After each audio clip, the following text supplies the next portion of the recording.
You want to come at us? I say go get yourself some lunch, big boy. Go ahead. Out of the car. Get out of the car. Get out of the car. Oh!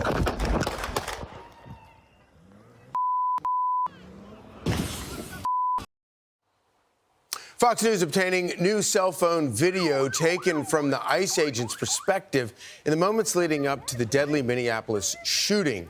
Vice President Vance responding, saying, watch this. As hard as it is, many of you have been told this law enforcement officer wasn't hit by a car, wasn't being harassed, and murdered an innocent woman. The reality is his life was endangered, and he fired in self-defense.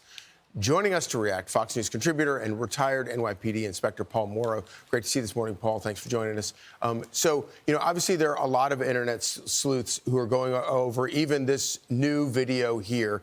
And, a lot of people are saying that, well, whatever your perspective is coming into it, that's the perspective that you walk away from it with. I think that that's unfair because actually, if you look at the video actually factually tells you what happened. Explain what happened. Well, I think the value of this new video is that it very clearly shows what happened from the officer's perspective. And if and when this gets assessed by likely the FBI Civil Rights Division, that is the metric you're going to use from the officer's perspective. Was this reasonable, taking the totality of the circumstances into play here? Now, the video also expands that totality, and I think that's one of the reasons it's also significant. You can see it's a very highly charged situation, and it's developed into an arrest situation. That's why the officer who fired has his phone out. A lot of ICE doesn't yet have body cameras. The federal government is trying to roll them out, as I understand it, but they haven't gotten them to everybody yet.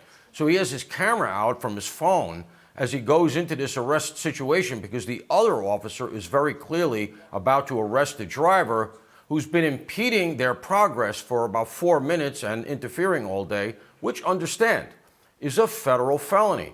And all I will say in terms of assessing the culpability here and where people stand is if nothing else, we should recognize that ICE is there lawfully. Right. And that these two women were not, and that's got to matter at some point.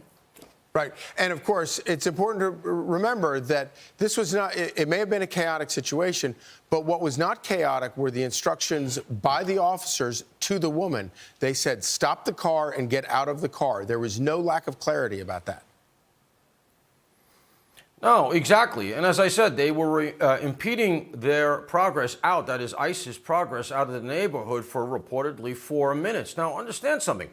ICE is trying to leave. You can see they're trying to get up the block. They're trying to leave. So these people who are complaining we want ICE out are bottling them in a very volatile situation and escalating it. Right. Just sitting where those cops are, and again, I go to the totality of the circumstances, it starts to feel very, very dangerous. You can't get out. There's a lot of people around. These two are blocking you. They may be paid protesters or something else. You don't know. And that's why all of a sudden when she reverses and comes at him, you can hear he's surprised. And the other thing is this. You can see and hear how fast these things happen. Yeah. All the Monday morning quarterback talking about, well, he should have done this, dived out of the way, winged the shot. This is stuff you see in police shooting. Why didn't they try to wing the perpetrator, hit him in the shoulder? These things happen instantaneously. And 3 shots can happen very, very quickly. Look, I want to be clear. Everybody wishes this went a different way. Right. I'm sure the shooting officer wishes it went a different way. Of course. But he didn't create those circumstances. No, and in fact, there was only one person who could have prevented this from happening, and that was her. The officer himself was there doing his constitutional responsibility, and I think that often gets lost with all the internet cowboys. Paul Mauro, thank you so much for breaking this down for us and bringing some clarity to it. I'm Steve Ducey. I'm Brian Kilmeade. And I'm Ainsley Earhart. And click here to subscribe to the Fox News YouTube page to catch our hottest interviews and most compelling analysis.